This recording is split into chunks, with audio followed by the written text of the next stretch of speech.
तिवारी। बड़ी खबर के साथ करेंगे शुरुआत। ग्राउंड ऑपरेशन में इजरायल के सैनिकों की मौत की संख्या भी अब लगातार बढ़ रही है। ग्राउंड ऑपरेशन में अब तक इजरायल के 23 सैनिकों की मौत का दावा किया जा रहा है।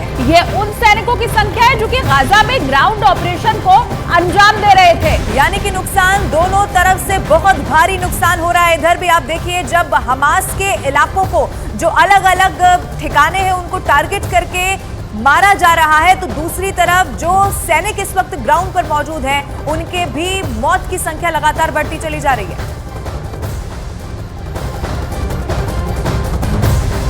अब जंग के मैदान में एआई यानी कि आर्टिफिशियल इंटेलिजेंस का इस्तेमाल भी शुरू हो चुका है। दुश्मन के खिलाफ एआई का पहला इस्तेमाल करने वाला देश बना है इजरायल, जिसने एआई के इस्तेमाल से पिछले 28 दिनों में हमास के 11,000 ठिकानों को पहचान कर उन्हें नेस्तनाबूद कर दिया है। युद्ध में एआई का इस्तेमाल कितना विनाशकारी है और एआई के इस्तेमाल से किसी भी देश की सेना की ताकत कितने गुना बढ़ जाती है, इस रिपोर्ट में आपको दिखाते हैं।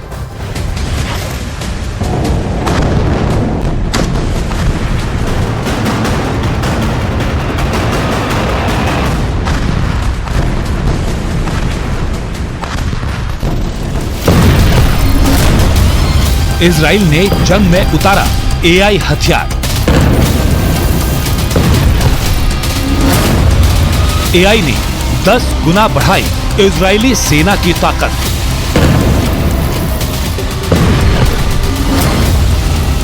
युद्ध में पहली बार एआई का इस्तेमाल।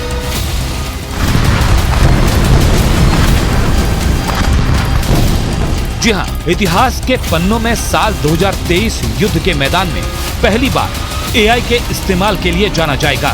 जिस एआई की असीम शक्ति को इंसानी सभ्यता के लिए बड़ा खतरा बताया जा रहा है, उसी एआई को इजराइल ने बिना किसी हिचक, बिना किसी गुरेज और बिना किसी परवाह के युद्ध के मैदान में उतार दिया है। इसी के साथ इजराइल दुनिया का पहला ऐसा देश बन गया है जिसने एआई को दुश्मनों के खात्मे के लिए इस्तेमाल किया है। आर्टिफिशियल इंटेलिजेंस को जंग का हिस्सा बनाने की तैयारी इजराइल कब से कर रहा था, ये आपको आगे बताएंगे। लेकिन उससे पहले ये जान लीजिए कि मौजूदा वक्त में गाजा पट्टी में हमास के ठिकानों पर रोजाना सैकड़ों बम बरसाने में एआई की भूमिका क्या है, क्योंकि तभी आप इस टेक्नोलॉजी की विनाशकारी ताकत का अंदाजा लगा पाएंगे और ये भी समझ पाएंगे कि कैसे भविष्य की जंग इंसान नहीं बल्कि एआई लड़ेंगे। तब शिकार बनेंगे इंसान और इंसानी दुश्मन को मारने का फैसला लेंगी एआई किलर मशीनें।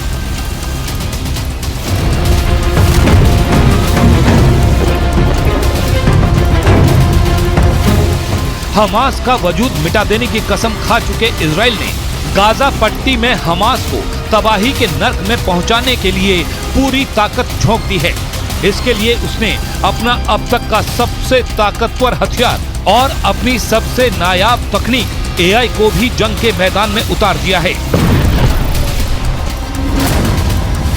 आईडीएफ यानी इजराइल डिफेंस फोर्स के मुताबिक इजराइल ने 7 अक्टूबर से शुरू हुए युद्ध में अब तक गाजा पट्टी में हमास के 11,000 से ज्यादा ठिकानों को नेस्तनाबूद किया है। यही नहीं, एक ही दिन में आईडीएफ ने हमास की 150 सुरंगों को भी तबाह कर दिया। हमास के इन 11,000 ठिकानों में से 90% ठिकानों को अकेले एआई ने ढूंढ निकाला। मतलब ये कि इजरायली फोर्स ने जितने वक्त में हमास के 10% ठिकानों को खोजा, उतने ही वक्त में एआई ने इजरायली फोर्स को हमास के 90% ठिकानों का पता बता दिया। अब जो आंकड़े हम आपको बताने जा रहे हैं उसे जानकर आप हैरान रह जाएंगे, क्योंकि ये महज आंकड़े नहीं बल्कि इंसानी क्षमता और एआई की क्षमता के बीच जमीन आसमान का फर्क है।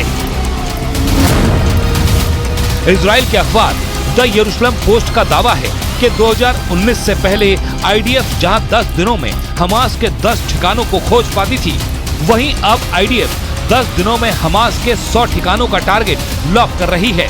मतलब ये कि 2019 से पहले आईडीएफ की हैरान ड्रोन यूनिट जहां एक दिन में दुश्मन के एक ही ठिकाने का पता लगा पाती थी, वहीं 2023 में आईडीएफ एक दिन में दुश्मन के 10 ठिकानों का पता लगा रही है। यानी कि आसमानी नजर से दुश्मन के ठिकानों का पता लगाने में आईडीएफ की क्षमता 10 गुना तक बढ़ गई है। और ये सब मुमकिन हुआ है एआई के इस्तेमाल से। जी हाँ, एआई की मदद से ही आईडीएफ अब एक दिन में दुश्मन के 10 ठिकानों का पता लगा रही है, जबकि पहले एक दिन में सिर्फ एक ठिकाना ही ढूंढ पाती थी। अब चलिए आपको बताते हैं कि युद्ध में एआई के इस्तेमाल का प्रयोग इजराइल कब से कर रहा था और 2023 तक उसने एआई को कैसे काबू कर लिया। दरअसल इजराइल ने युद्ध में एआई के इस्तेमाल पर प्रयोग 2019 में शुरू किया था।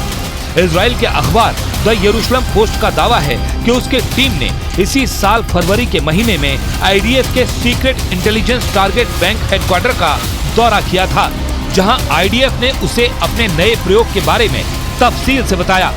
अखबार के मुताबिक आईडीएफ के इस secret intelligence target bank headquarter में एआई पर कई प्रोजेक्ट चल रहे थे, जिसमें से एक प्रोजेक्ट दुश्मन के ठिकानों का पता लगाने में एआई के इस्तेमाल का भी था।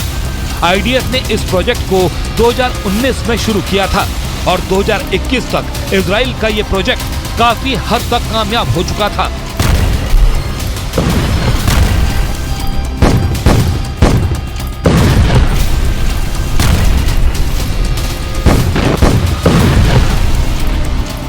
दरअसल इजराइल ये अच्छी तरह जानता था गाजा में कुंडली मारकर बैठा हमास नाम का जहरीला नाग इजराइल को डसने के लिए फिर से फन उठाएगा। उसी दिन की तैयारी इजराइल 2019 से कर रहा था। एआई के इस्तेमाल से इजराइल ने 2019 से 7 अक्टूबर 2023 तक गाजा में हमास के हजारों ठिकानों का टारगेट बैंक बना लिया था। अब इजराइल को हमास के इन ठिकानों पर सिर्फ एक बटन दबाने की देर थी, जिसका मौका हमास ने इजराइल पर 7 अक्टूबर को हमला करके दे दिया। अब इजराइल एक दिन में हमास के 250 से 300 ठिकानों को तबाह कर रहा है और अब तक 28 दिनों के युद्ध में हमास के 11,000 ठिकानों को तबाह कर दिया है। यही नहीं, लेबनान में मौजूद इजराइल ने अपने दुश्मन नंबर 2 हिजबुल्लाह के भी हजारों ठिकानों का टारगेट बैंक तैयार कर लिया है।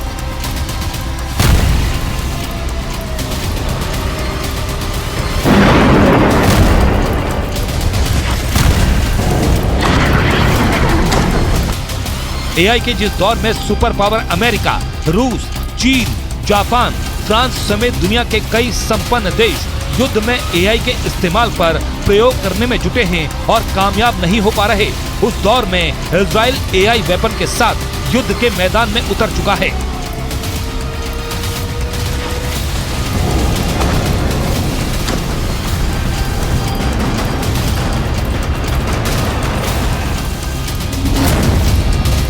इसी साल जून के महीने में ये चौंकाने वाली खबर आई थी कि अमेरिकी एयरफोर्स अपने जंगी ड्रोन को एआई से कंट्रोल करने का ट्रायल कर रही थी। एआई को टारगेट दिया गया था कि वो ड्रोन के जरिए दुश्मन के एयर डिफेंस सिस्टम को तबाह कर दे और उसके इस मिशन में रुकावट डालने वालों को भी दुश्मन समझकर खत्म कर दे। ऐसे में जब एआई अपने मिशन को अंजाम दे रहा था तो उस वक्त एक ड्रोन ऑपरेटर मैनुअली ड्रोन को कंट्रोल कर रहा था, जिससे एआई ने उसे अपने मिशन में रुकावट समझा और उसी को टारगेट कर बम से उड़ा दिया। हालांकि पूरी दुनिया में इस खबर की चर्चा के बाद अमेरिकी एयरफोर्स ने ऐसी किसी घटना के होने से इनकार कर दिया था। हालांकि इजराइल का एआई ड्रोन प्रोजेक्ट कामयाब रहा। आज की तारीख में जिस देश के पास एआई हथियार मौजूद हों, वो अकेले 10 देशों पर भारी पड़ सकता है, क्योंकि आंकड़े बताते हैं कि एआई इंसानी क्षमता को 10 गुना तक बढ़ा सकता है। यही वजह है कि इजराइल, ईरान, सीरिया, जॉर्डन, तुर्की समेत दुनिया के किसी भी उस मुल्क से भिड़ने के लिए तैयार है जो इस वक्त उसे आंखें दिखा रहा है।